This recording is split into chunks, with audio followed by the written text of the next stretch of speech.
त्रिवेज मीडियाच्या प्रेक्षकांचं पुन्हा एकदा स्वागत। आज आपल्यासोबत महनीय अतिथी आहेत, ज्यांच्या पत्रकारितेचा प्रभाव नुसत्या महाराष्ट्रात नाही तर साऱ्या देशात उमटला, ज्यांची पत्रकारिता ही केवळ पत्रकारिता नाही तर एक वैचारिक शैली, वैचारिक लेखन आणि विचारवंत म्हणून त्या पत्रकारितेने ज्यांचं व्यक्तिमत्व संबंध देशासमोर उभं केलं, राजकारणाचा विशेष जवळून अनुभव घेतलेला आणि आंतरराष्ट्रीय राजकारण असेल, अमेरिका असेल, रशिया असेल, या सर्व देशांच्या निवडणुका ज्यांनी जवळून कव्हर केल्या आणि लोकसत्ता, महाराष्ट्र टाइम, दिव्य मराठी या सर्व दैनिकांमध्ये ज्यांनी संपादक म्हणून जबाबदारी निभावली, ते माननीय आजचे राज्यसभेचे खासदार कुमार केतकर सर आपल्या सोबत आहेत। कुमार केतकर सर, आपलं सर्वप्रथम त्रिवेज मीडियामध्ये स्वागत। नमस्कार। नमस्कार सर। आज सर्वप्रथम आजचा आपला जो विषय आहे, ज्याची सुरुवातच आपण अशी केली की 21व्या शतकाकडची जी वाटचाल आहे, या वाटचालीची चाहूल म्हणजे राजीव गांधी पंतप्रधान झाल्यानंतर त्यांनी संगणक युगाचा प्रारंभ करून केली। आज या सगळ्या प्रवासात आपण जो काही पाहतो आहोत, तर आज भारत खरंच 21व्या शतकाच्या दिशेने वाटचाल करतो आहे का, हाच माझा पहिला प्रश्न असेल सर आपल्याला। या प्रश्नाचं उत्तर तसं सोपं आणि तसं कठीणही आहे। सोपं अशा अर्थाने आहे की बहुतेक लोकांना आठवत नाही की 1985च्या जानेवारीमध्ये किंवा 84च्या डिसेंबरमध्ये ज्यावेळेला अधिकृतपणे राजीव गांधी पुन्हा 414 जागा मिळवून लोकसभेत निवडून आले आणि पंतप्रधान झाले, त्यावेळी त्यांनी त्याच्यानंतरच्या पहिल्याच सभेमध्ये पहिल्याच भाषणात सांगितलं की आता नवीन शतकाला, 21व्या शतकाला फक्त 15 वर्ष बाकी आहेत आणि आपल्याला सर्व तयारी आता 21व्या शतकाला सामोरं जाण्याच्या दृष्टिकोनातून करायची आहे। आणि त्या दृष्टिकोनातून त्यांनी सांगितलं की आपल्याला पक्षांतर्गतही सुधारणा करायची आहेत, आपल्या पक्षातही काही प्रमाणामध्ये दलाल वगैरे घुसलेले आहेत, भ्रष्ट लोक घुसले आहेत, त्यांना दूर करायचं आहे। आपण तंत्रज्ञानामध्ये अगोदरच पंडित नेहरूंच्या काळात IIT निर्माण झाली, इंदिरा गांधींच्या काळात इस्रो निर्माण झाली, त्यामुळे आपण स्पेसमध्ये गेलो होतो, अँटार्क्टिकात गेलो होतो, IITतले असंख्य इंजिनियर्स अमेरिकेत गेलेले होते। तर ह्यांना सगळ्यांना आपण आधार मानून त्याने शब्द तेव्हा काढला होता की आपली ही जी आहे हा ब्रेन ड्रेन नाही आहे, तर एक प्रकारे ही ग्लोबल ब्रेन बँक आहे आणि ही ग्लोबल ब्रेन बँक आपल्याला 21व्या शतकात नेऊन ठेवेल किंवा मदत करेल। आता गंमत अशी 21व्या शतकाची घोषणा राजीव गांधींनी केली खरी आणि त्या दिशेने त्यांनी प्रयत्न सुरू केले, पण एका बाजूने असं म्हणता येईल की आपल्या देशातलेच काही लोक इतके नतद्रष्ट की त्यांनी हे 21व्या शतकात जाण्याची घोषणा म्हणजे एक चाइल्डिश, एक बालिश संकल्पना आहे असं म्हणायला सुरुवात केली। त्यांनी ज्या वेळेला कॉम्प्युटर या संबंधात काही धोरणं घ्यायला सुरुवात केली, त्यावेळी त्यांनी कॉम्प्युटर बॉईज म्हणून त्यांची टिंगल केली राजीव गांधींची। त्यानंतर त्यांनी सॅम पिट्रोडांना नेमून संपूर्ण टेलिफोन आणि टेलिकम्युनिकेशन आणि टेलिव्हिजन व्यवस्थेवरती वेगळ्या प्रकारे आधुनिकता आणायला सुरुवात केली किंवा त्याच्यावरती टीका झाली। की जॉर्ज फर्नांडिस सारखे लोक सुद्धा म्हणले आपल्या देशाला कलर TV नकोय, मोबाईल फोन नकोय, तर आपल्या देशाला सामान्य गोष्टी पाहिजेत, विहिरी पाहिजेत किंवा शाळा पाहिजेत। त्या तर होत्याच, त्या वाढत होत्याच, जणू काही राजीव गांधींनी शाळांकडे दुर्लक्ष केलं असं नव्हतं, परंतु याही गोष्टींना त्यांनी उत्तेजन दिलं। याच्याबद्दल आपल्याच देशातल्या विरोधी पक्षांनी म्हणजे त्यावेळच्या विरोधी पक्षांनी राजीव गांधींवर टीकेची झोड उठवली। तरी सुद्धा सॅम पिट्रोडांच्या नेतृत्वाखाली टेलिकम्युनिकेशन नेटवर्क सुरू झालं। आज जे या सगळ्या लोकांच्या खिशात टेलिफोन आहेत, मोबाईल, आणि आत्ता आपण जे बोलतोय गुगलवरती, हे शक्यच झालं नसतं जर राजीव गांधींनी याच्या संबंधातली पहिली पावलं उचलली नसती तर। त्यामुळे 21व्या शतकामध्ये आपण जरूर आलो, पण त्या 21व्या शतकाची सुरुवात एका अर्थाने 1985 जरी झालेली असली तरी 1991 मध्ये त्या शतकाची सुरुवात करणाऱ्या राजीव गांधींची हत्या झाली। 1992 मध्ये बाबरी मशीद पडली आणि तेव्हापासून 21व्या शतकात जायच्या ऐवजी आपण 15व्या शतकात जायला सुरुवात केली। मंदिर वही बनाएंगे ही 14व्या शतकातली मस्जिद पाडून, 15व्या शतकातली मस्जिद पाडून आपण तिथे मस्जिद बांधण्याच्या किंवा मंदिर बांधण्याच्या किंवा मस्जिद मंदिर वादाच्या आपण टप्प्यामध्ये शिरलो।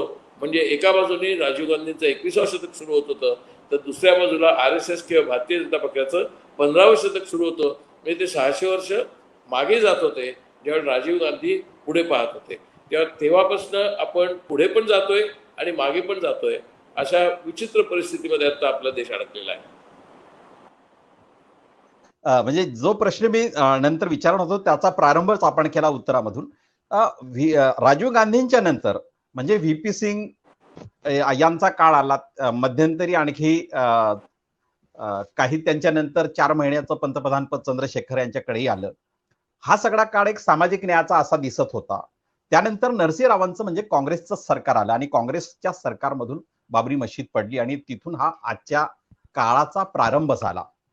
म्हणजे एका अर्थाने असं म्हणता येईल का की नरसिंहरावांच्या काळापासून हिंदुत्ववादाचा उदय अधिक आक्रमकपणे राजकारणामध्ये झाला, असा त्याचा अर्थ आपल्याला घेता येईल का? नाही, अजिबातच घेता येणार नाही. त्याची आपण कालविपर्यास न करता या घटनांकडे पाहिलं पाहिजे. 1987 पर्यंत राजीव गांधींची लोकप्रियता अक्षरशः कमालीची होती, शिगेला पोचलेली लोकप्रियता होती. आणि जरी कॉम्प्युटर बॉईज आणि त्यांचे जरी टिंगल केली जात असले विरोधी पक्षांकडनं, तरी लोकांमध्ये राजीव गांधींबद्दल आकर्षण होतं आणि त्यांच्याबद्दल अतिशय आदर होता. साधारणपणे ती लोकप्रियता आणि आदर पाहून ज्या लोकांना असं वाटलं की अशा पद्धतीने राजीव गांधींची सत्ता राहिली, म्हणजे 414 जागा आहेत आणि त्यावेळेला भारतीय जनता पक्षाला 2 जागा होत्या, खुद्द वाजपेयींचाही पराभव झाला होता, मग त्यांना असं वाटलं की आता आपल्याला काही सत्तेत यायची संधीच नाहीये. ती संधी कशी मिळवायची? तर लोकांच्या मनावरती जो धर्माचा, श्रद्धेचा, भक्तिभावाचा जो काही पगडा असतो त्याचा आपण वापर करायला सुरुवात करूया. आणि म्हणून त्यांनी 87 सालपासून अयोध्येची मुवमेंट सुरू केली. मला तुम्ही सांगा की तुमचे ऐकणारे जे लोक असतील त्यांनी सांगावं की 1980 साली भारतीय जनता पक्षाची स्थापना झाली. जनता पक्ष फुटल्यानंतर जनता पक्षामध्ये जनसंघ होता 77 ते 80. त्या काळात त्यांनी कधी अयोध्या मंदिरची घोषणा केली का? त्यावेळेला रामाचा जन्म झालेला नव्हता अयोध्येत. त्यावेळेला त्यांनी कधी अयोध्येचा मुद्दा काढला नाही. जनता पार्टी ज्यावेळेस ते स्वतः होते, म्हणजे आडवाणी होते, वाजपेयी होते, तर आडवाणी स्वतः होते, मग त्यांनी 77 ते 80 या काळामध्ये अयोध्येचा मुद्दा का नाही मांडला? तेव्हाही मांडला नाहीच. 80 साली त्यांचा पराभव झाला, जबरदस्त पराभव झाला, कारण ते त्याच वर्षी जन्माला आले होते जनता पक्ष फुटल्यानंतर. त्यामुळे त्यांनाही काही करता आलं नाही. 85 साली ज्यावेळेस त्यांना दिसलं की आपल्या 2च जागा आल्या, तेव्हा त्यांना वाटलं की आता त्यांनी जो तात्पुरता गांधीवादी समाजवादाची घोषणा केली होती, गांधीयन सोशलिझमची, ती आता फेकून द्यायला पाहिजे. आता आपल्याला परत धर्मवादाच्या दिशेने गेलो तरच आपल्याला तरुण जाता येईल. हे ज्यावेळेस त्यांच्या लक्षात आलं, 87 पर्यंत लोकप्रियता ज्यावेळेस राजीव गांधींची कमी होईना, त्यावेळेला त्यांनी असं सांगायला सुरुवात केली की अयोध्येचं मंदिर हा महत्वाचा विषय आहे. म्हणून 87 सालपासून चळवळ सुरू झाली, नरसिंहरावांच्या काळात नाही. आणि म्हणून 87 ते 89 ह्या काळामध्ये त्यांनी त्याचा टेम्पो वाढवत नेला. आणि त्याच वेळेला दुर्दैवाने त्यांनी म्हणजे व्हीपी सिंग कंपनीने बोफोर्सचा मुद्दा केला.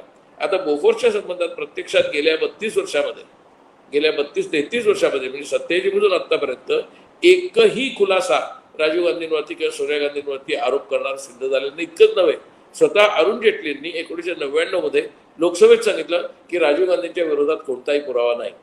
परंतु बोफोर्स आणि अयोध्या असं डबल बॅरल गन त्यांनी राजीव गांधींवरती रोखून प्रचंड प्रमाणावरती प्रचार केला. पण तो त्यातला प्रचार जो पोचला लोकांपर्यंत तो धर्मवादाचा होता, म्हणजे अयोध्येचा होता. आणि त्या प्रचारामुळे 89 साली हे सरकार पडलं, किंवा बोफोर्स आणि अयोध्या दोन्हीमुळे पडलं राजीव गांधी सरकार. आणि लगेच त्यांच्या लक्षात आलं की आपली ही स्ट्रॅटेजी यशस्वी होती. म्हणून त्यांनी 90 मध्ये आडवाणीने रथयात्रा काढली. आणि ती रथयात्रा ज्या वेळेला लालू प्रसाद यादवने समस्तीपूर येथे अडवली, त्यावेळेला त्यांनी असा आविर्भाव आणला की आता हा हिंदुत्ववादालाच अडवलेला आहे. आणि म्हणून त्यांनी ती चळवळ अधिक उग्र करायचा प्रयत्न केला, अधिक दंगल बाजून प्रयत्न केला. त्यामुळे 90 नंतर दंगे वाढायला लागले. आणि 91 मध्ये राजीव गांधींची हत्या झाली आणि 92 मध्ये अयोध्येच्या या बाबरी मशिदीची उद्ध्वस्त करण्यात आली.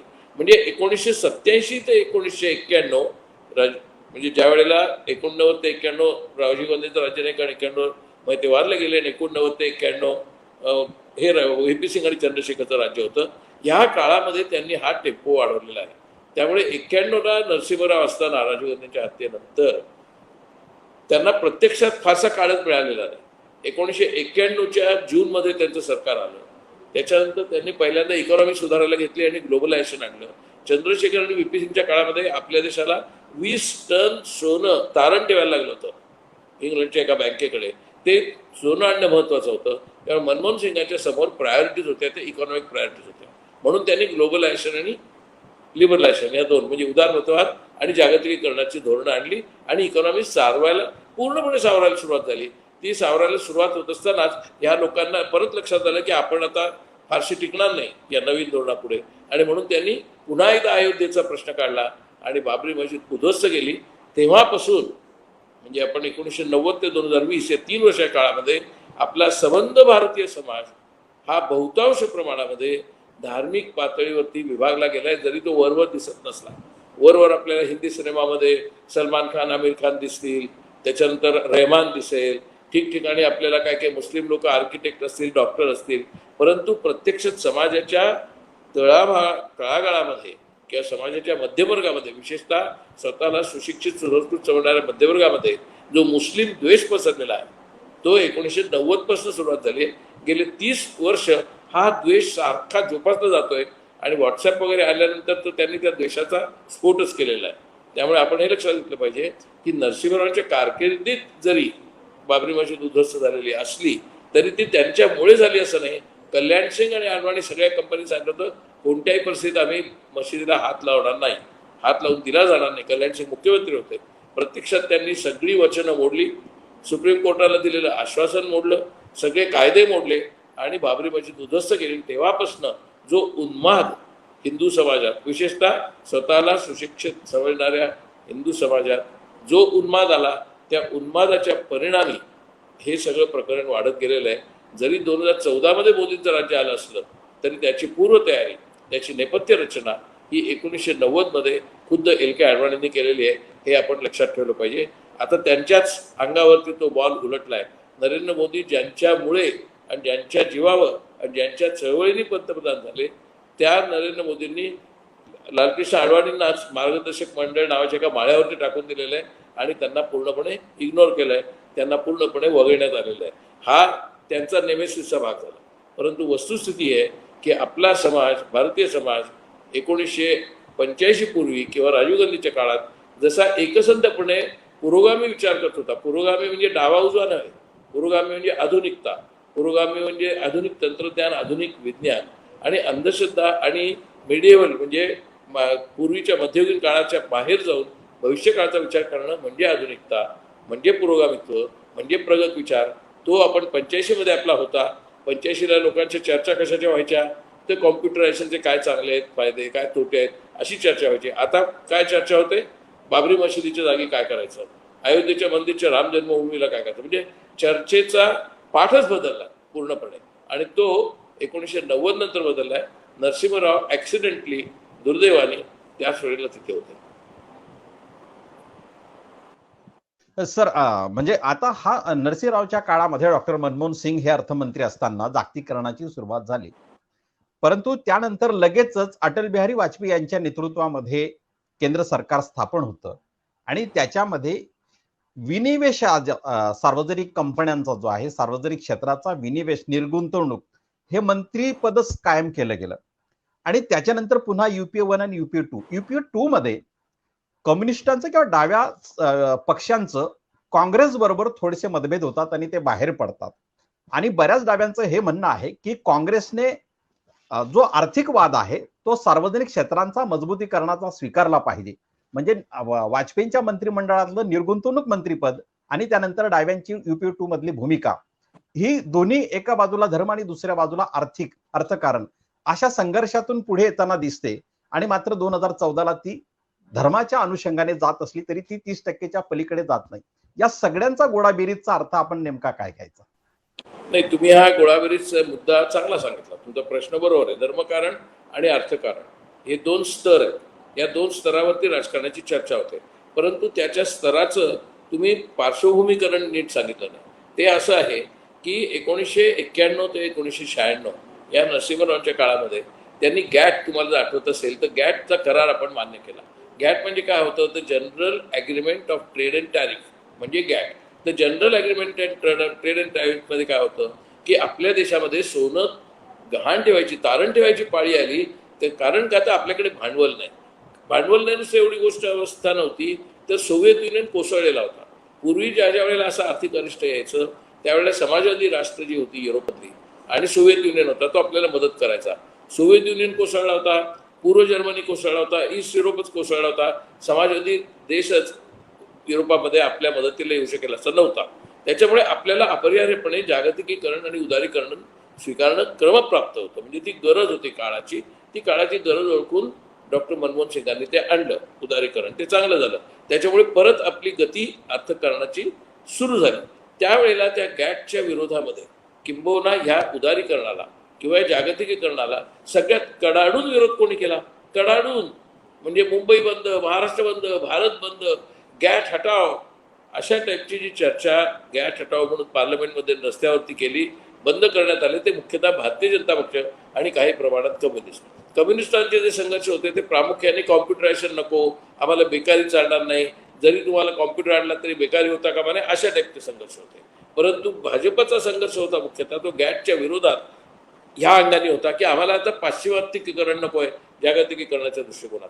आता 1996 पर्यंत ज्यांनी जागतिकीकरणाला गॅटच्या माध्यमातून विरोध केला, उदारीकरणाला, त्यावेळेला तुम्हाला आठवतंय की मला माहित नाही, त्यावेळेला आमच्या कंपन्यांना, भारतीय उद्योगपतींना लेव्हल प्लेईंग फील्ड मिळणार नाही अशी चर्चा असायची. म्हणजे आमच्या उद्योगपतींना काय, तुम्ही सगळं फॉरेन कॅपिटल आणताय असं करून त्यांनी विरोध केला. 98 मध्ये वाजपेयी आल्यानंतर त्यांनी प्रत्यक्षात ते धोरण विस्तारलं. म्हणजे मनमोहन सिंगचं धोरण पुढे नाही नेलं, त्यांनी ते विस्तारलं आणि मनमोहन सिंगच्या काळामध्ये फार तर 97 आपल्या वस्तू ज्या होत्या त्या आपण आयात करत होतो, यांच्या काळात ते 700 झाल्या. आणि रामकृष्ण हेगडे अभिमानाने सांगायचे की ह्यांचं कसलं उदारीकरण, खरं उदारीकरण तर आम्ही केलं, आम्ही 700 वस्तू आयात करतो. आठवत असेल तुम्हाला तर त्यावेळेला तुमच्या लक्षात येईल की आपल्याकडे कोथिंबीर सुद्धा आयात यायला लागली, म्हणजे आपण कोथिंबीर पण आयात करायला लागलो होतो. आणि यांनी स्वतःचं कौतुक काय केलं की जणू आम्हीच जागतिकीकरण उदारीकरण आणलंय. त्यांनी जे जागतिकीकरण उदारीकरण आणलं त्याच्यामुळे भारत त्यांच्या कश्यपी लागला. आणि मनमोहन सिंगांनी जो लावला होता तो स्वतंत्रपणे आपण परदेशी कॅपिटल आणायचं, आपण परदेशच्या विरुद्ध नाही पण आपल्या टर्म्सवरती आणायचं, अशा प्रकारे मनमोहन सिंगांचं धोरण होतं.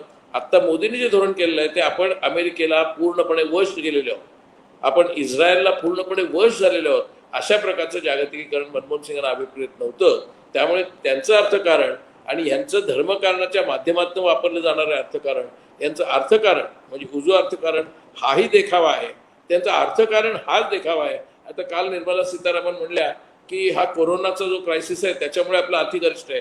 कोरोनामुळे आर्थिक अरिष्ट नाही, गेले 3 वर्ष आर्थिक अरिष्ट आहे आणि त्यांच्या धोरणांमुळे आहे. आता ते म्हणतात ते ऍक्ट ऑफ गॉड आहे. आता हे ऍक्ट ऑफ गॉड नाही आहे, ते त्यांच्याच मोदींच्याच भाषेत सांगायचं तर ऍक्ट ऑफ फ्रॉड आहे ती.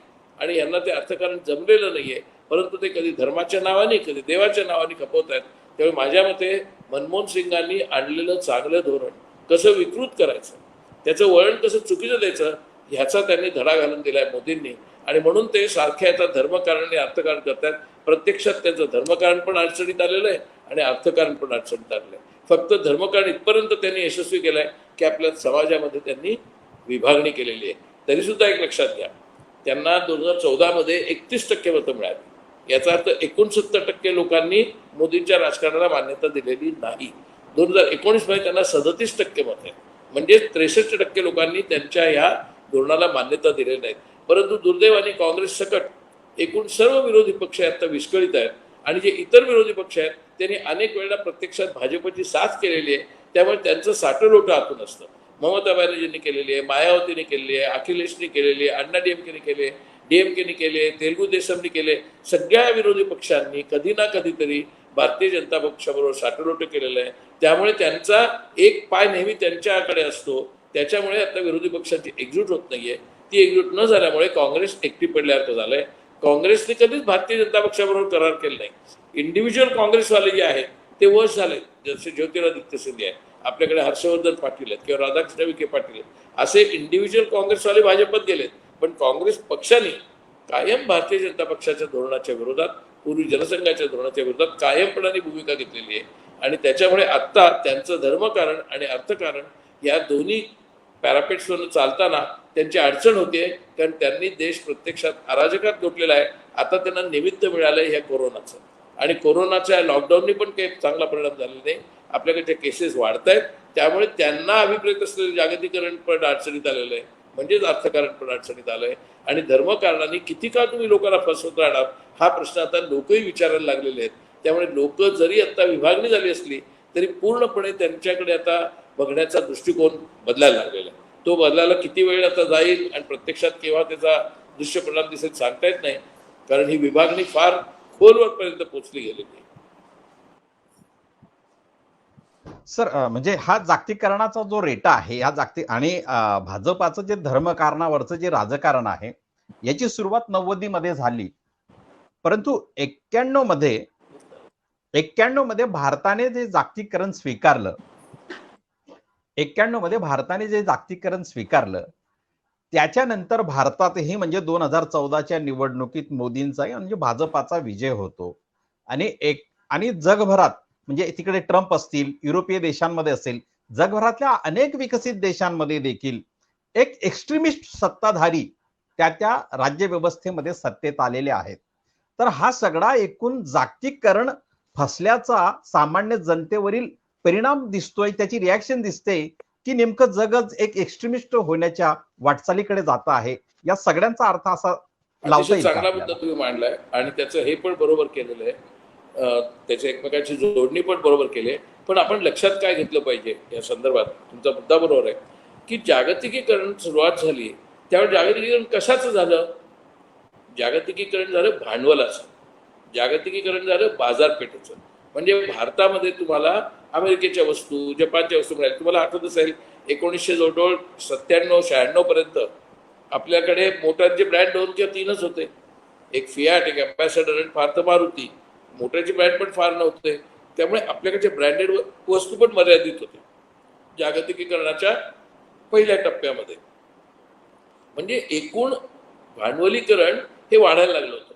ते भांडवलीकरण वाढत वाढत कुठपर्यंत गेलं तर अमेरिकन भांडवल चीनमध्ये गेलं. चीनमध्ये त्यांनी वस्तू बनवायला सुरुवात केली. मजूर चीनचे, भांडवल अमेरिकेचं, तंत्रज्ञान पण अमेरिकेचं, पण हळूहळू ते चीनने पण आत्मसात केलं आणि वस्तू विकायची जागा भारत किंवा उरलेलं जग. म्हणजे भांडवलाने जग एकत्र करणं, तंत्रज्ञानाने जग एकत्र करणं आणि बाजारपेठेने एकत्र करणं हा जागतिकीकरणाचा पहिला टप्पा होता.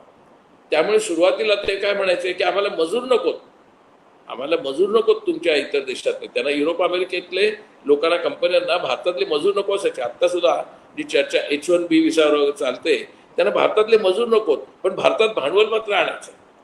आता परवा नरेंद्र मोदी काय म्हणतात की आता चीनमध्ये अडचण आल्यामुळे भारतामध्ये अमेरिकेचं भांडवल येईल. म्हणजे भारतामध्ये अमेरिकेचं भांडवल येऊ दे, पण भारतातला इंजिनियर किंवा कामगार त्यांना अमेरिकेत जायला नको, असं उलट जागतिकीकरण त्यांना, म्हणजे भांडवलची शक्तींना, भांडवलशाहीला ते जागतिकीकरण आमंत्रित आहेत. आपल्याला म्हणजे आपल्या अमर्त्य सेननी फार छान सांगितलं. अमर्त्य सेन म्हणले खरं जागतिकीकरण तेव्हा होईल ज्या वेळेला कामगार आणि त्याचा असलेला कुशल कामगार हाही जगभर तितक्याच मोकळेपणाने जाईल जितक्या मोकळेपणाने भांडवल येत आहे किंवा जितक्या मोकळेपणाने बाजारपेठ येते. तर ती बाजारपेठ मजुरांची म्हणजे श्रमाची पण बाजारपेठ झाली पाहिजे, नुसती भांडवलाची नाही, असं अमर्त्य सेन म्हणत होते. त्या प्रकारचं जागतिकीकरण आपल्याला अभिप्रेत आहे. आपल्याला जागतिकीकरण याचा अर्थ अमेरिकेचं भांडवल आणि युरोप अमेरिकेची किंवा जपानची बाजारपेठ म्हणजे भारत, अशा प्रकारचं अभिप्रेत नव्हतं, मनमोहन सिंगच्या काळात नव्हतं. पण आता मात्र आपण अमेरिकेबरोबर मिलिटरी ड्रिल करतोय, नेव्ही ड्रिल करतोय, अमेरिकन कंपन्यांना निमंत्रण देतोय. जर थेट अमेरिकन कंपनी येत असेल ते अंबानी किंवा अडानी बरोबर टायअप करून आपल्याकडे येते, जसं फेसबुक बरोबर आता येत आहेत. म्हणजे आता हळूहळू आपण एक प्रकारे जुन्या भाषेत सांगितलं बनाना रिपब्लिक अमेरिकेचं व्हायला लागलेले आहोत आणि ती डेंजरस गोष्ट आहे. पण तुम्ही म्हणता ते बरोबर आहे. ह्या जागतिकीकरणाच्या प्रक्रियेमध्ये, या भांडवल विकासाच्या प्रक्रियेमध्ये कोणत्या प्रवृत्ती वाढल्या तर त्या उजव्या प्रवृत्ती वाढल्या. कारण उजव्या प्रवृत्तींना रुचेल अशाच प्रकारचं धोरण देणं भाग होतं. त्यामुळे तिथल्या भांडवलदारांना, तिथल्या आंतरराष्ट्रीय भांडवलदारांना जे धोरण आवडेल किंवा जे त्यांच्या फायद्याचं असेल ते धोरण आणायला तिथल्या सरकारांनी सुरुवात केली. आणि ते कोणाला अभिप्रेत होतं तर तिथल्या उद्योगपतींना, आणि त्या उद्योगपती कोणाशी निगडीत होते तर तिथल्या राजकारण्यांशी. ते राजकारण आणि उद्योगपती कोणाशी निगडीत होते तर स्टेट पॉवर म्हणजे मिलिटरी असेल, पोलीस असेल यांच्याशी. त्यामुळे त्यांना सगळ्यांना लक्षात आलं लोक ह्याला विरोध करतील, या प्रकारच्या दादागिरीला लोक विरोध करतील, आणि म्हणून मग त्याला जर विरोध होणार असेल तर आपल्याला आपली शक्ती संघटित केली पाहिजे. ती शक्ती संघटित करण्याच्या प्रक्रियेमध्ये त्यांची हुकुमशाही पद्धत वाढायला लागली. मग ते ट्रम्प असेल, टर्कीमध्ये अर्डोगेन असेल, ब्राझीलमध्ये बॉल्सोनारो असेल, हंगेरीमध्ये ओब्रान असेल, रशियामध्ये पुतिन असेल, हे सगळे लोक निर्माण झाले कारण त्यांना त्यांच्या भांडवलाचं आणि बाजारपेठेचं संरक्षण करायचं आहे, पण लोकांचं नाही. कारण लोक दिवसेंदिवस जागृत होत आहेत. ते लोकांची जागृती जर मोडून काढायची तर ती दडपशाही करता येईल, म्हणून हुकुमशाही वाढायला लागले. परंतु हा फेज आहे, हा टप्पा आहे इतिहासातला, हा काही फार काळ राहणार नाही. लोक इतका काळ दबून राहणार नाहीत. आत्ता काही काळ ते धर्माच्या प्रभावाखाली आहेत आणि मोदींच्या नेतृत्वाच्या तथाकथित कर्तृत्वाच्या प्रभावाखाली आहेत. ते हळूहळू जाईल, हळूहळू ती कलही जायलाच लागलेली आहे. परंतु ती कधी पूर्णपणे जरा वेळ लागेल, कारण त्याच्या पाठीमागे एक धर्माचं जे पसरलेलं आहे बाण लोकांच्या हृदयापर्यंत, तो जरा काढायला वेळ लागेल, कारण रक्त अजून वाहत आहे, इंजुरी अजून ओली आहे. सर म्हणजे ही दडपशाही जी आहे म्हणजे जगभरातल्या सत्ताधाऱ्यांनी तिथल्या भांडवलदारांच्या अनुषंगाने त्यांच्या हितसंबंधांचं पोषण करताना ही वाढवत चाललेली आहे. 2019च्या लोकसभा निवडणुकीपूर्वी आपलं एक विधान होतं की 2019 मध्ये जर भाजप आणि मोदीचा विजय झाला तर 2024च्या निवडणुका होणार नाहीत असं आपलं विधान होतं. त्या विधानावर आपण आजही ठाम आहात का? मी असं विधान केलं नव्हतं. मी काय विधान केलं होतं ते मला आठवत आहे, ते जाहीर आहे, ते युट्यूबवर मिळेल तुम्हाला. ते विधान असं होतं की त्यावेळेला सगळेजण काय म्हणत होते, अगदी राहुल गांधींसकट, की 2019 मध्ये मोदी येणं शक्य नाही, कारण लोकांचा असंतोष वाढलेला आहे. त्यावेळेला मी काय सांगत होतो, अगदी पुलवामाच्या अगोदर मी सांगतो मोदीच परत सत्तेत येणार, सत्तेमध्ये परत मोदीच येणार 2019 मध्ये. तुम्ही युट्यूब काढून बघा, सत्तेमध्ये 2019 मध्ये सुद्धा मोदीच येणार, मोदी विरोधी पक्षात जाणं शक्य नाही, हे मी म्हटलं होतं. आता त्याच्यानंतर मी असं म्हटलं होतं की 2019 साली ते सत्तेत येतील इतकंच नव्हे, तर ते सत्तेत आल्यानंतर आपल्याला 2024च्या निवडणुका नक्की होतील की नाही पाहायला पाहिजे, की त्याचाही आपल्याला भरोसा देता येत नाही, कारण तो त्याची हुकुमशाही राजवट अधिकाधिक कन्सॉलिडेट करत लागेल. मी होणार नाही तसं विधान केलं होतं. आपल्याला सजग राहायला पाहिजे 2024 साठी. मुद्दा क्रमांक 1. मुद्दा क्रमांक 2 माझ्या दुसऱ्या एका भाषणामध्ये, कदाचित युट्यूबवरती ते असेल, त्याच्यामध्ये मी असं म्हटलं होतं की 2022 साली आत्ताचे राष्ट्रपती जे आहेत त्यांची टर्म संपते, तर त्यावेळेला मग कोणता राष्ट्रपती आणणार? तर आता मोदींना राष्ट्रपती आणायच्या ऐवजी त्यांची धारणा अशी आहे की जी त्यांच्या मॅनिफेस्टोत अप्रत्यक्षपणे आणि काही प्रमाणात प्रत्यक्षपणे आलेली आहे, की आपण आपली सिस्टीमच बदलायची, म्हणजे आपली राष्ट्राध्यक्ष पद्धतीची, अमेरिका पद्धतीची एकूण राजवट आणायची. आणि त्या पद्धतीने त्यांनी सगळा 14 सालचा कॅम्पेन केलाय, 19चा कॅम्पेन राष्ट्राध्यक्ष पद्धतीने केलाय. तर प्रत्यक्ष राष्ट्राध्यक्ष पद्धत आणायची, अशा प्रकारचा विचार भारतीय जनता पक्षात आहे आणि तो मोदींच्या मनात आहे. आणि तो जर 2022 मध्ये आला तर मग त्यावेळेला जर ते राष्ट्राध्यक्षच झाले घटना बदलून, जसं एका दिवसात घटना बदलून त्यांनी काश्मीरचं कलम बदलून टाकलं, तसं एका आठवड्याच्या आत त्यांनी जर ते कलम बदलून जर तिथे राष्ट्राध्यक्ष राजवट आणली, तर मग 2024च्या निवडणुकीचा प्रश्न येणारच नाही.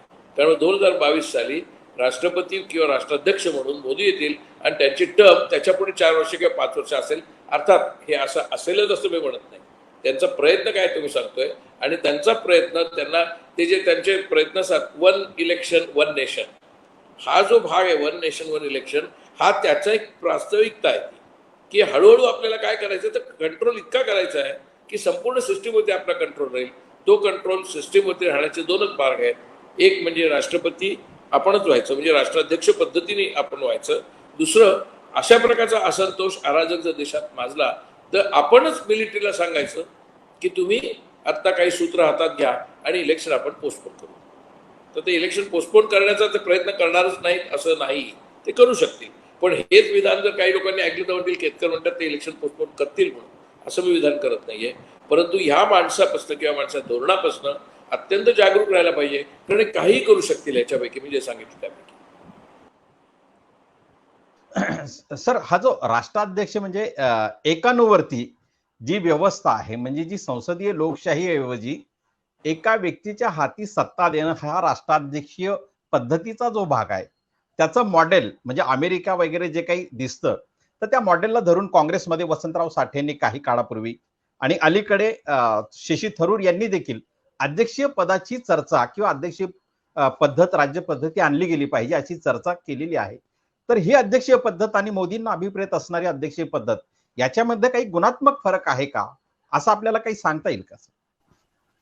1980 मध्ये ज्या वेळेला इंदिरा गांधी कमालीच्या लोकप्रिय होत्या पुन्हा निवडून आल्यानंतर, त्यावेळेला वसंत साठे आणि AR अंतुले या दोघांनी त्यांनी एक पुस्तिका सुद्धा लिहिली की आपल्याला राष्ट्राध्यक्ष पद्धत का पाहिजे म्हणून.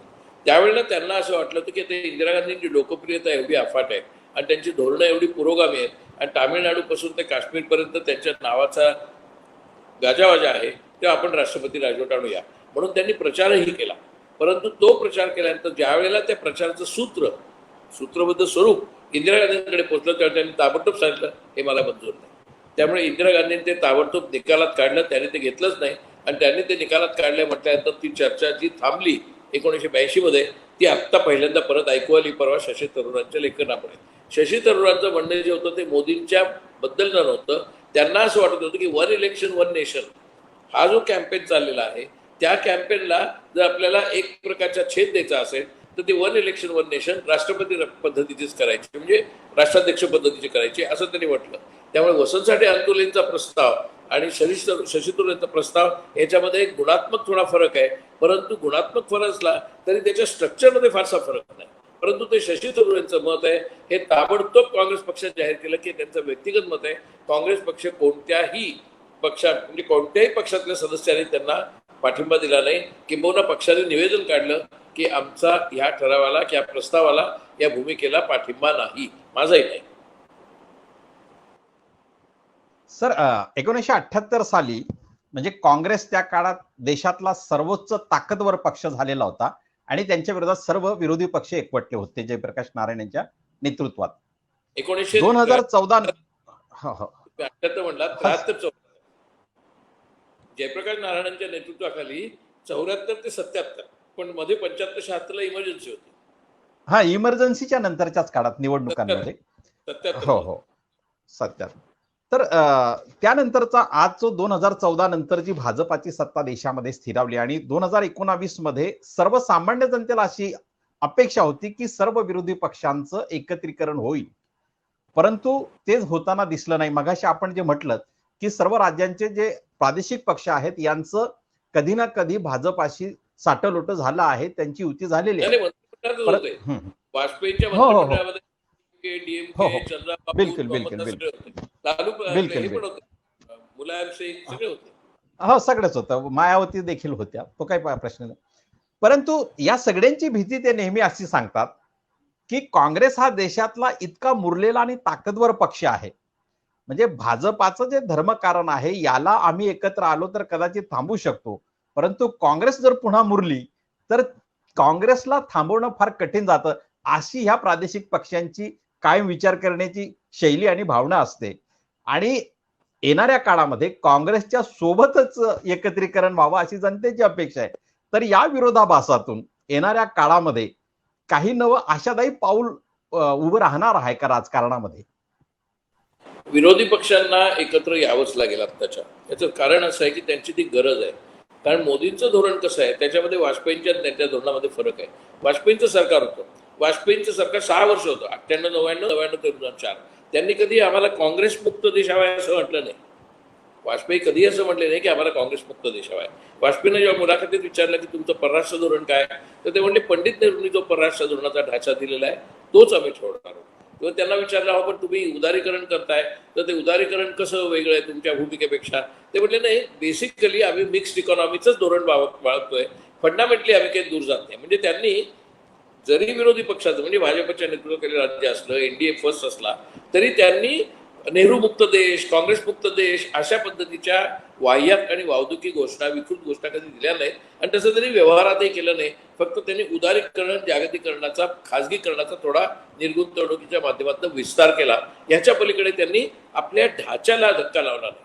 आपल्या देशातल्या नेहरूंच्या स्वातंत्र्य चळवळीच्या पुण्याईला, स्वातंत्र्य चळवळीच्या मूल्यांना त्यांनी धक्का लावला नाही. त्यांनी कधी हिंदू राष्ट्राच्या पद्धतीने घोषणा केली नाही. वाजपेयींच्या काळामध्ये पण हिंदुत्ववादी होते, पण त्या काळामध्ये लिंचिंग झाली नाही. त्या काळामध्ये मुस्लिम आणि दलितांवरती गाय नेतोय ट्रकमधनं म्हणून त्याला ठार मारण्याचे प्रसंग वाजपेयींच्या काळात झाले नाहीत. म्हणजे वाजपेयींचा काळ जरी भारतीय जनता पक्षाचा आणि RSS प्रणित असला तरी त्यांनी काही, ज्याला आपण म्हणूया काही निकष, काही मूल्य, काही आदर्श तसेच ठेवले, पूर्णपणे उधळून टाकले नाहीत.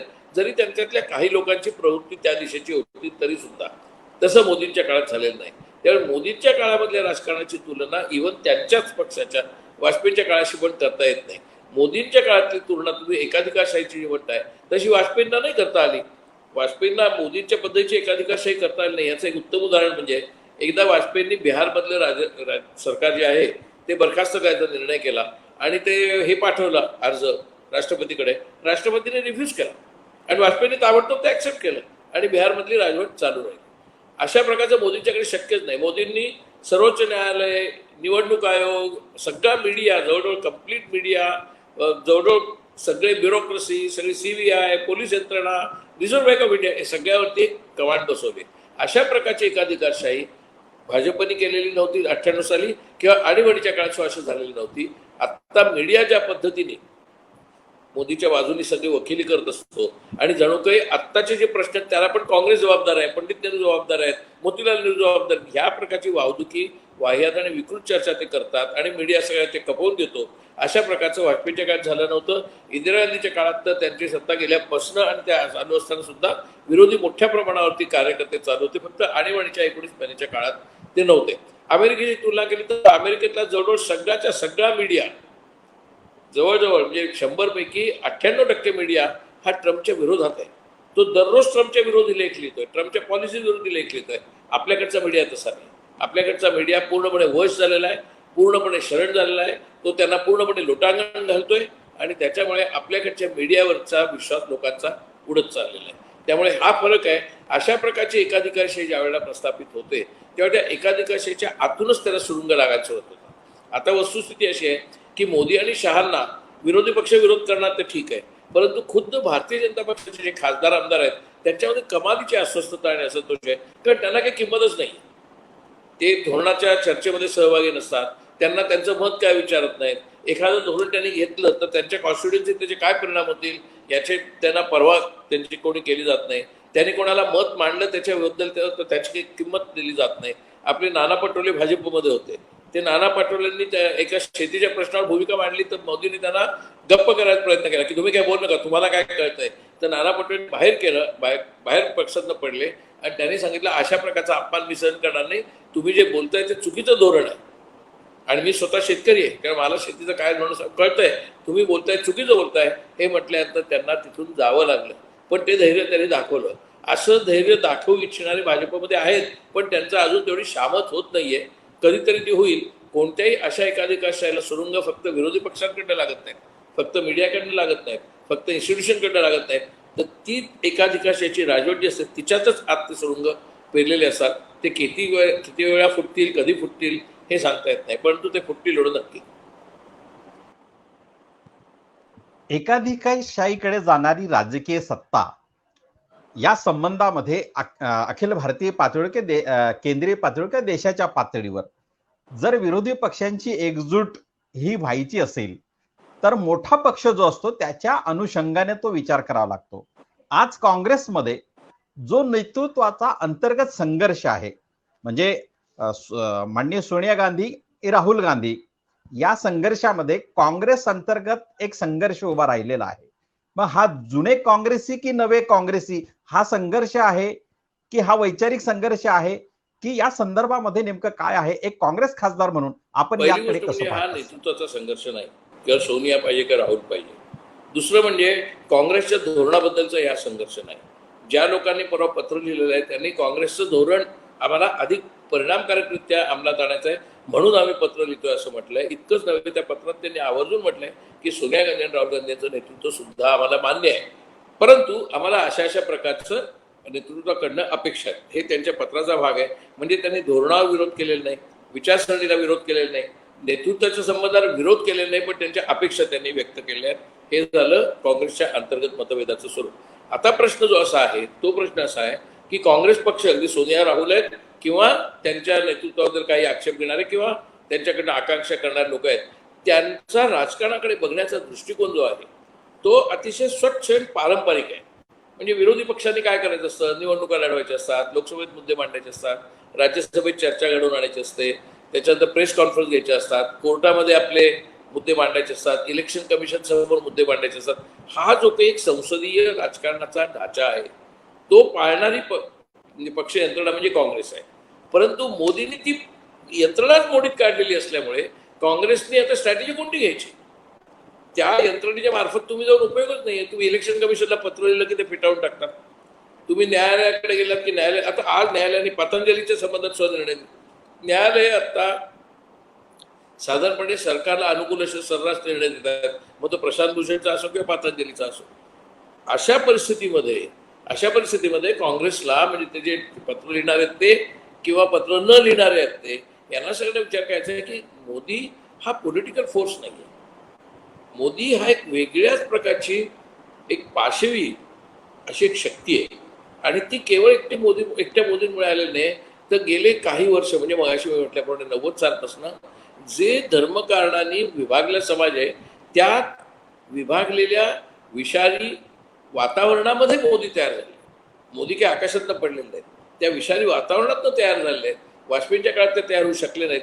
म्हणूनच तर किंबहुना भारतीय जनता पक्षाने वाजपेयींना तर दूर केलेच होते 2004च्या अगोदरच, खरं म्हणजे नंतर आडवाणींनाही दूर केले, कारण त्यांना त्याच्यापेक्षा कठोर अशी त्यांची शक्ती वाढणारा माणूस हवा होता, तो आणला. पण आता त्यांची पंचायत अशी झालेली आहे की आता मोदी नाकापेक्षा मोती जड झाल्यासारखं ते RSS पेक्षाही वरचढ झालेले आहेत.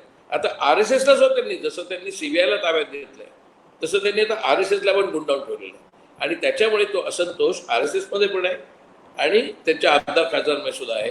परंतु मोदींचा हा जो व्यवहार आहे या व्यवहाराला विरोध करणं म्हणजे इतर विरोधी पक्षांची ज्यावेळी राजवट आली, जनता पक्षाचं किंवा NDAचं 98 झाली, तसं नाहीये.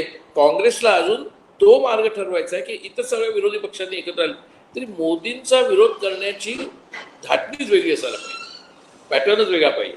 तो पॅटर्न आता ते शोधतायत, तोच मिळेल त्यांना. पण आता हा प्रकारच आपल्या देशामध्ये पहिल्यांदा निर्माण झाला आहे नरेंद्र मोदी नावाचा, त्यामुळे त्याच्या संबंधात आता चर्चा चालू आहे.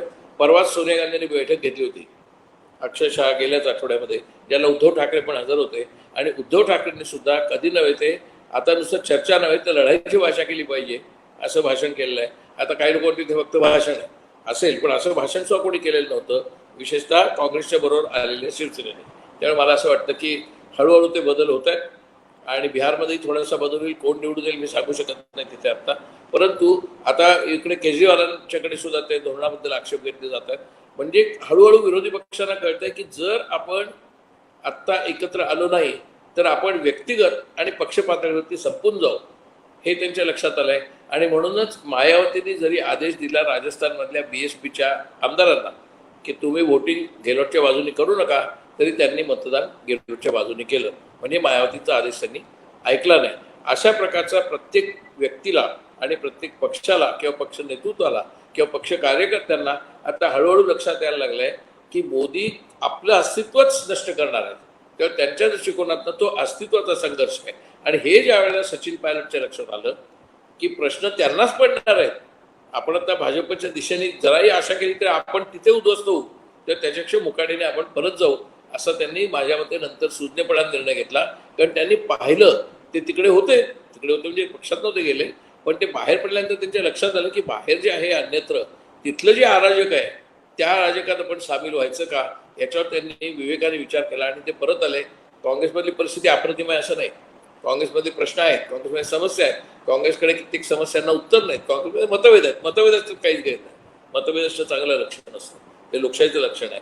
परंतु याचा अर्थ त्यांना लगेच उद्या काय करायचं याचा मार्ग सापडलाय असा नाही, ते मार्ग सिन्सिअरली शोधतात, ऑनेस्टली शोधतात आणि ते शक्यतोवर अधिकाधिक शक्तींना एकत्र आणण्याचा प्रयत्न करतात. मीडियाच्याकडनं मात्र आता अपेक्षा करणं कठीण आहे. कितीही जरी मीडियाचा प्रयत्न केला तरी ते येणार नाहीत, कारण मीडिया आता पूर्णपणे विकला गेलेला आहे, जवळजवळ पूर्णपणे. एक थोडेसे 4-2 अपवाद सोडले तर. सर, हा काँग्रेसच्या बाजूने काँग्रेसमधला जो संघर्ष आहे, म्हणजे गुलाम नबी आझादांचं जे म्हणणं आहे की काँग्रेसच्या प्रत्येक राज्याच्या कार्यकारिणी, मग तो तिथला जिल्हा अध्यक्ष असेल, तालुका अध्यक्ष असेल, तो निवडणूक घेऊन पुढे यावा आणि त्यामुळे त्या व्यक्तीच्या मागे, त्या नेत्याच्या मागे एक संघटन असतं, एक शक्ती असते. तर तशी पक्षांतर्गत निवडणूक व्हावी ही जी भूमिका आहे, म्हणजे सशक्त करण्यासाठीचा एक तो त्यांची उपाययोजना कदाचित असेल. तर या संदर्भात तुम्ही एक काँग्रेसचे खासदार म्हणून तुमची अशी भूमिका नेमकी काय आहे? नाही, माझ्या मते त्यांचं जे म्हणणं आहे ते कधी मांडतात, ते आता 2020 मध्ये मांडतात. आतापर्यंत त्यांची स्वतःची कधी निवडणूक झाली आहे का? ते स्वतः नियुक्तच झालेले आहेत राज्यसभेवरती. त्यांनी त्यावेळेला कधीच मागणी केली नव्हती की माझी नियुक्ती का होते, माझी निवडणूक व्हायला पाहिजे. ते काँग्रेस वर्किंग कमिटीवरती आहेत, त्यांनी कधी अशी मागणी केली होती का की काँग्रेस वर्किंग कमिटीवरती मी का आहे, ही निवडणूक व्हायला पाहिजे. आता नव्हे, पूर्वी असेल तर ते गेले जवळ 30 वर्ष राजकारणात प्रमुख पदावरती आहेत, 2 वेळा मुख्यमंत्री सुद्धा होते. म्हणजे त्यांनी ही मागणी आत्ता केली आहे आणि ती सुद्धा अशा वेळेला अशा प्रकारे केली की त्या मागणीचं त्यांनी स्पष्टीकरण दिलेलं नाही. उदाहरणार्थ मी सांगतो, जर अशी आपण जिल्हा पातळीवरती अशा निवडणुकांना सुरुवात केली तर आता जिल्हा तालुका पातळीवरती आपला पक्ष फुटायला लागेल. काँग्रेस पक्ष फुटायला त्या पातळीवर लागेल की हे 2 जण आहेत, मग तिथे स्पर्धा सुरू होईल. त्या स्पर्धेमध्ये या साखर कारखान्याचे पैसे या कॅन्डिडेटला, त्या साखर कारखान्याचे पैसे त्या कॅन्डिडेटला, मग ह्याची मसल पॉवर ह्याला, त्याची मसल पॉवर त्याला, असं करून आपली सर्व शक्ती आपण आपल्याच निवडणुकांमध्ये वाया घालू आणि आपल्याला जे मुख्य लक्ष आपलं आहे भारतीय जनता पक्ष त्याच्याकडे आपलं राहणार नाही. आणि निवडणुका घ्यायला काहीच विरोध नाही. लोकशाही पद्धतीने निवडणुका व्हाव्या. तुम्हाला आठवत असेल तर राहुल गांधींनी तशा निवडणुका घेतल्या. विश्वजित कदम जे आपल्याला निवडून आले ते त्या निवडणुकीत निवडून आले. सत्यजित तांबे निवडून आले, त्या प्रकारच्या निवडणुकीत आले. ओरिसात पण काय काय तसे निवडून आले. त्यामुळे तो प्रयोग केला. पण गुलाम नबी आझाद जे सुचवत आहेत म्हणजे सर्व पातळ्यांवरती वरपर्यंत निवडणुका, तसं जर केलं तर आपण आपल्या पक्षात त्रिफळा नाही, चौफळा, पाचफळा असे आपले हे होतील, पडतील. आणि मग तो म्हणेल ठीक आहे, मला ह्या पक्षात काही चिन्ह दिसत नाहीत, मी हारलोय, मग मी आता भाजपमध्ये झालं, मोकळा झालो. म्हणजे आत्ता तशा निवडणुका नसताना सुद्धा खरं म्हणजे हर्षवर्धन पाटलांना एवढं दिलेलं असताना काँग्रेसने, राधाकृष्ण विखे पाटलांना विरोधी पक्ष नेतेपद दिलेलं असताना, Sachin Pilot deputy chief minister आणि राजस्थानचे अध्यक्ष असताना, ज्योतिरादित्यंना संपूर्ण युपीचा अर्ध्या युपीचा चार्ज दिलेला असताना, ज्योतिरादित्यंना मंत्री केलेलं असताना केंद्रामध्ये, जसं सचिन पायलटने केलं होतं, एवढं सगळं देऊनही ते असंतुष्ट राहिले आणि बीजेपीत जायला लागले. जर ज्या प्रकारच्या निवडणुका आझादांना अभिप्रेत आहेत त्या प्रकारच्या निवडणुका केल्या तर आपण आपलं मैदानच खुलं करून टाकू. जा, जिकडे हारतील तरी भाजपत जा. माझ्या मते अत्यंत शून्यपणे स्थानिक पातळीवरती निवडणुकांच्या माध्यमातून नव्हे तर समन्वय पातळीवरती यातले बहुतेकशे निर्णय व्हायला पाहिजेत. समन्वयवादातनं संवादातनं होऊ शकतात. आतापर्यंत झालेले आहेत, काही वेळ तर चुकीचे झालेले आहेत. ती चुकीची पद्धत टाळून समन्वय आणि संवादातनं करावेत आणि काही ठिकाणी मात्र निवडणुका व्हाव्यात. आता काँग्रेस वर्किंग कमिटीमध्ये निवडणुका होत होत्या, अजूनही होतात, पण त्याच्यामधले 10 उमेदवार आहेत तेवढेच फक्त, बाकी अध्यक्ष नेमतो. ते जगभरची पद्धत आहे की ते वरचं जे पॅनल असतं ते नेहमी तो जो अध्यक्ष किंवा पक्ष प्रमुख असतो तो नेमतो. भारतीय जनता पक्षाबद्दल आपण अशी चर्चा कधी करतो का की त्यांचा अध्यक्ष कोण असावा, त्यांची वर्किंग कमिटी कोण असावी, ती निवडून येते का नाही येते, किंवा RSS मध्ये मोहन भागवतांच्या विरुद्ध कोण उभा होता उमेदवार आणि मोहन भागवत निवडून आले सरसंघचालक म्हणून, अमित शहाच्या विरोधी अध्यक्ष म्हणून कोण उभा होता की अमित शहा निवडून आले म्हणून, असं कोण ठरवतं त्यांच्यामध्ये, त्यांची कार्यकारिणी कोण निवडून आणतं, आपल्याला काही माहिती नाही. कोणत्याच पक्षात नाही, कम्युनिस्ट पक्षाची पण आपल्याला माहित नाही, आपल्याला मायावतीच्याही पक्षाची माहिती नाही. कोणत्याही पक्षाचा अध्यक्ष किंवा कोणत्याही पक्षाची कार्यकारिणी निवडून कोणती येते मला तुम्ही सांगा. ममता बॅनर्जींच्या पक्षाची निवडून येते का, शिवसेनेची निवडून येते का, शरद पवारांची निवडून येते का? शरद पवार म्हणतील तो तिथला प्रमुख असतो, कारण त्या पक्षाच्या रचना तशा निर्णय कारणाने तयार झालेल्या आहेत. त्या योग्य चर्चा मी चर्चेत जात नाही. परंतु आत्ता ज्या पद्धतीच्या निवडणुका आझाद सुचवतात की शिकवत आहेत त्या जर घेतल्या तर आपल्या पक्षामध्ये उभी आडवी चौकोनी त्रिकोणी फूट पडेल. ती मला अजिबात त्यांच्या ती पद्धत मागत नाही. याचा अर्थ निवडणुका नसाव्यात असं नाही. याचा अर्थ लोकांनी 3-4 लोकांनी सांगावं की मला पण इच्छा आहे कार्यकारिणीचा सदस्य व्हायची. ठीक आहे, ते पक्षाच्या अध्यक्षाकडे तुम्ही सोपा. पक्षाच्या अध्यक्षांनी समन्वय समिती नेमावी आणि एखाद्याचा अर्ज पास करावा, त्या समन्वय समितीत चर्चा व्हावी. परंतु निवडणूक मतदान म्हणजे मसल पॉवर, मनी पॉवर, दादागिरी सगळे त्याच्यामध्ये यायला लागतील आणि आपण आतलीच आपली शक्ती पूर्णपणे खर्चून टाकू ही धास्तीमाल त्यांच्यात वाटते. मूळ मुद्दा लोकशाहीचा जर असेल तर त्यातलं स्पिरिट मान्य आहे, त्यांची मांडणी मान्य नाही.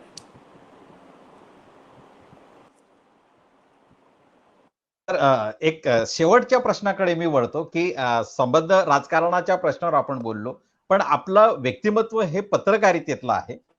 आणि मगाशी आपण बऱ्याच वेळा भारतीय पत्रकारितेचा उल्लेख केला. अमेरिकन पत्रकारिता एक निरपेक्षपणे लोकशाही पद्धतीमध्ये ती वाटचाल करते आणि भारतीय पत्रकारिता विशेषतः ही एकांगी पद्धतीने जाते आहे.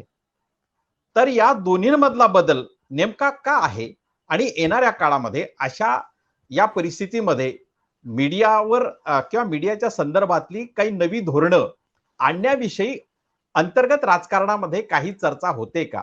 या संदर्भात आपण काय सांगाल? पहिली गोष्ट म्हणजे मी जवळजवळ 45 ते 50 वर्ष मीडियामध्ये होतो. त्यातली 25 वर्ष मी मुख्य संपादक म्हणून सुद्धा होतो. लोकसत्तात होतो, महाराष्ट्रात होतो, दिव्य मराठीत होतो, लोकमतमध्ये होतो आणि निवासी संपादक मी ऑब्झर्व्हरमध्ये होतो. इकॉनॉमिक टाइम्समध्ये मी स्पेशल कॉर्पोरेट होतो. माझ्या आठवणीमध्ये माझ्या कारकिर्दीत मला कोणत्याही सरकारने, सगळ्या प्रकारची सरकार या काळात येऊन गेली. मुंबईमध्ये, महाराष्ट्रामध्ये शिवसेना भाजपचं सरकार होतं, त्याच्यानंतर काँग्रेसच्या विरोधी सरकार होती, जनता पार्टी सरकार होतं, NDAचं सरकार होतं म्हणजे वाजपेयींचं, माझ्या आठवणीमध्ये मला कोणत्याही प्रकारचा दबाव सरकार पातळीवरनं माझ्यावरती आला नाही.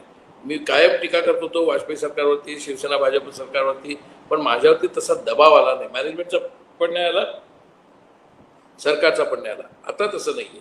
त्यामुळे आताची पत्रकारिता आणि त्यावेळची आणि आताचं सरकार आणि त्यावेळच्या ह्याच्यातच मूलतः फरक आहे. अमेरिकेचा संदर्भ आणि इथे संदर्भ अजून एक फरक असा की आपल्याकडे आता सगळ्या वर्तमानपत्रांचे संबंध हे एका बाजूने टीव्ही चॅनल्सशी आणि दुसऱ्या बाजूने सोशल मीडियाशी आहे. टीव्ही चॅनल्सवरती पूर्ण कमांड आता अंबानींच्या गटाची आहे आणि काही इतर खासगी गटांचे प्रिया वगैरे, पण अंबानींची मुख्य आहे. आता त्यांच्याकडे आणि त्यांचा ॲडव्हर्टिजमेंट सोर्स जो आहे तो एक आहे. म्हणजे टेलिव्हिजनवरती समजा न्यूज 18 आहे तर तो अंबानींच्या ताब्यातला आहे. झी आहे तो राजीव चंद्रशेखर हे भाजपचेच आहेत, त्यांच्या ताब्यात आहे. हे अशा प्रकारचे ते ओनरशिप आहे. आता गंमत अशी आहे की टाइम्स ऑफ इंडिया जरी त्यांच्या ओनरशिपमध्ये नसला तरी कसा चालतो व्यवहार टेलिव्हिजनचा किंवा वर्तमानपत्रांचा, तर तो आपण जी वर्तमानपत्र विकत घेतो त्या पैशातनं त्यांना काही मिळत नाही. तर 5 रुपयाचं किंवा 10 रुपयाचं वर्तमानपत्र असेल तर त्याच्यातले 3 रुपये त्या एजंटलाच जातात, 3-4 रुपये सुद्धा एजंटलाच जातात. त्यामुळे त्या वर्तमानपत्राच्या विक्रीतनं वर्तमानपत्राचा धंदा चालत नाही. वर्तमानपत्राचा धंदा चालतो जाहिरातीच्या पैशात. जाहिरातीची एक प्रकारे सबसिडी आहे. आता ह्या जाहिराती जशी अर्थव्यवस्था कोसळते, अर्थव्यवस्था अरिष्टात येते, तशी अर्थव्यवस्था वर्तमानपत्रांची किंवा मीडियाची पण कोसळते, टीव्हीची पण कोसळते, वर्तमानपत्र. मग ते कोणावरती अवलंबून राहतात?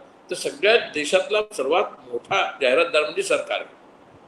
मग त्यात रेल्वे आहे, पब्लिक सेक्टर आहे, सरकार स्वतः आहे, नरेंद्र मोदींची भाषणं. आता हे सगळं जे आहे त्याला पैसे सरकार त्या मीडियाला देतं. स्वाभाविकच त्या मीडियाचं उदरनिर्वाहच त्या मीडियाचा हा या सरकारच्या जाहिरातीवरती अवलंबून होतो. कारण आर्थिक अरिष्ट आल्यामुळे खाजगी जाहिराती कमी मिळतात. शिवाय खाजगी जाहिराती कमी मिळतात इतकंच नव्हे, जर एखाद्याने खाजगी जाहिरात दिली तर त्याच्यावरती डायरेक्ट मोदींच्या डिपार्टमेंटचा फोन जातो की अहो तुम्ही तुमची जाहिरात त्यांना दिली आहे त्या विरोधी पक्षाच्या पेपरला, ते बरोबर नाही, तुम्हाला विचार करावा लागेल. आता तो विचार करावा लागेल म्हणतो की तो गप्प बसतो. म्हणजे सरकारने त्यांच्या जाहिरातीच्या माध्यमातून, त्यांच्याकडे आता सगळ्यात जास्त पैसे आहेत आणि आर्थिक अरिष्ट असले तरी सरकारकडे पैसे असतात, त्याच्यातनं त्यांनी अप्रत्यक्षपणे कंट्रोल आणलेला आहे. तो economic control, economic management of the newspapers. आणि दुसरा मगाशी मी म्हटल्याप्रमाणे अंबानींच्या ताब्यात असलेली वर्तमानपत्र आहेत. अंबानींचं साठं लोटं मीडियाशी आहे, यांच्याशी आहे, सरकारशी आहे.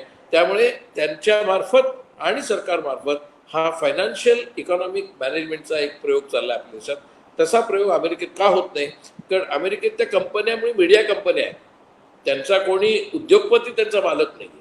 म्हणजे न्यूयॉर्क टाइम्सचा मालक कोणी रॉकफेलर किंवा फोर्ड नाही आहे. न्यूयॉर्क टाइम्सचा मालक आहे न्यूयॉर्क टाइम्स, वॉशिंग्टन पोस्टचा मालक आहे वॉशिंग्टन पोस्ट. वॉशिंग्टन पोस्ट आणि न्यूजवीक एकत्र चालतात, पण ते त्यांचेच आहे. म्हणजे ते कुठच्या तरी उद्योगपतीचे नाही. हा एक भाग. दुसरं, ते जी वर्तमानपत्र आहेत ते कंपन्या आहेत आणि त्याचे शेअर होल्डर्स आहेत. आता टाइम्स ऑफ इंडियाचे शेअर होल्डर नाही आहेत, इंडियन एक्सप्रेसचे शेअर होल्डर नाही आहेत, हिंदुस्तान टाइम्सचे शेअर होल्डर नाहीत. हिंदुस्तान बिर्लांचा आहे, टाइम्स ऑफ इंडिया जैनांचा आहे आणि काही गोयंकांचे किंवा काही असे मालकीचे पेपर आहेत. ते मालकीचे पेपर जे आहेत तिथे शेअर होल्डिंग नाही. त्याच्यामुळे इव्हन कॉर्पोरेट डेमोक्रेसी पण नाही आहे. म्हणजे वर्तमानपत्रात कॉर्पोरेट डेमोक्रेसी नाही. वर्तमानपत्रांचे मालक हे त्यांच्या कंपनीचा नफा मिळवण्यासाठी सरकारशी त्यांना निगडीत राहावंच लागतं. त्यामुळे सरकारची बाजू त्यांना घ्यायलाच लागते. जर जाहिराती आल्या नाही तर पेपरच चालणार नाही. त्यामुळे जाहिराती मिळवायच्या असतील तर सरकारची बाजू घेणं भाग आहे. सरकार सगळ्यात मोठा जाहिरातदार आहे आणि इतर खाजगी जाहिरातदार आहेत त्यांच्यावरती सरकारचं नियंत्रण आहे. अशा रीतीने हा सरकारचा मीडियावरती कंट्रोल आहे. सगळे पत्रकार नाहीत त्यांच्या बाजूने. पत्रकारांमध्ये मोठ्या प्रमाणावर विरोध आहे मोदींना किंवा शहाला किंवा भाजपला किंवा धर्मकारणाला, पण त्यांना एका मर्यादेपलीकडे प्रत्यक्षात काही रणांगणावर उतरताच येत नाही. कारण चारही बाजूने ते अशा प्रकारे वेढले गेलेले आहेत. सुदैवाने मी असं म्हणेन, मला जो काळ मिळाला त्याच्यामध्ये मला माझ्या विरोधात, माझ्या विचाराच्या विरोधात, माझ्या भूमिकेच्या विरोधात असलेले पत्रकार माझे सहकारी होते. पण माझ्यावरती मॅनेजमेंटनी कधी दबाव आणला नाही, सरकारने कधी दबाव आणला नाही, कोणत्याही पक्षाने कधी आणला नाही. अनेक वेळेला माझ्या विरुद्ध निदर्शनं सुद्धा झाली, परंतु ती त्या पक्षातर्फे, त्या संघटनांतर्फे झाली. माझ्यावरती तुम्ही हे लिहा किंवा हे लिहू नका असा दबाव आला नाही. आत्ता टेलिव्हिजनवरती आपण जे पाहतो ते पूर्णपणे सरकारने सेन्सॉर करूनच येतं. इमर्जन्सीत सुद्धा इतकी सेन्सॉरशिप नव्हती. अर्थात त्यावेळेला एवढ्या प्रमाणात टेलिव्हिजनच नव्हता आणि टेलिव्हिजनचे खाजगी चॅनलही नव्हते. टेलिव्हिजनचे खाजगी चॅनल आल्यानंतर लोकांना वाटलं की स्वातंत्र्याचा विस्तार होईल, तर टेलिव्हिजनचे खाजगी चॅनल आल्यानंतर स्वातंत्र्याचा संकोच झालेला आहे कारण सगळेच चॅनलमुळे आता सरकारच्या ताब्यात आहेत. त्यावेळेला फक्त दूरदर्शन सरकारच्या ताब्यात होतं, आता सगळे चॅनल त्यांच्याच ताब्यात आहेत. सर गेली तासभर आपण या सगळ्या चर्चेला अत्यंत तर्कशुद्ध शास्त्रीय पद्धतीने आणि तात्विक पद्धतीने उत्तर दिलेले आहेत. आपला पत्रकारितेतलं जे लिखाण राहिलंय, विचारवंत म्हणून जे आपलं भाष्य कायम राहिलेलं आहे, त्याच पद्धतीने आपण ही आजची मांडणी देखील केली. आपण जरी एका पक्षाचे खासदार म्हणून राज्यसभेत असलात तरी एक पक्षी बाजूने घेतात त्याच्यातलं तर्कशुद्ध मांडणी आपण केली. आणि निश्चितच थ्रीवेज मीडिया ला नेहमी आवडेल की आपल्याला आपल्याशी चर्चा करणं, आपली मुलाखत घेणं आणि वेगवेगळ्या प्रसंगानुरूप आपल्याशी चर्चा करणं थ्रीवेज मीडियाला नक्की आवडेल. आपण आपला जो अमूल्य वेळ दिला त्याबद्दल थ्रीवेज मीडिया आपला आभारी आहे. शेवटी आपण म्हणजे जनतेच्या अनुषंगाने काही संदेश द्याल का सर? तो संदेश देऊन आपण निरोप घेऊया. धन्यवाद. मी आपला आभारी आहे. आपले किती सदस्य ऐकतात हे? सर जवळपास 14 लाख व्ह्यूअर्स आहेत सर आपले. अच्छा, म्हणजे त्याच्यापर्यंत जातो हा? हो हो, अगदी अगदी अगदी सगळ्यांपर्यंत जाते सर. आणि काय युट्यूबवर येतो का नंतर? हे लाईव्ह आहे ना सर, फेसबुक आणि हे सगळं लाईव्हच आहे ना आता. मी तुम्हाला ते म्हणजे पण ते पाठवतो. युट्यूबवर? हो हो, सगळीकडे लाईव्ह आहे. हो अगदी. तुमच्या सर्व सहकार्यांना सुनावणे. धन्यवाद. धन्यवाद.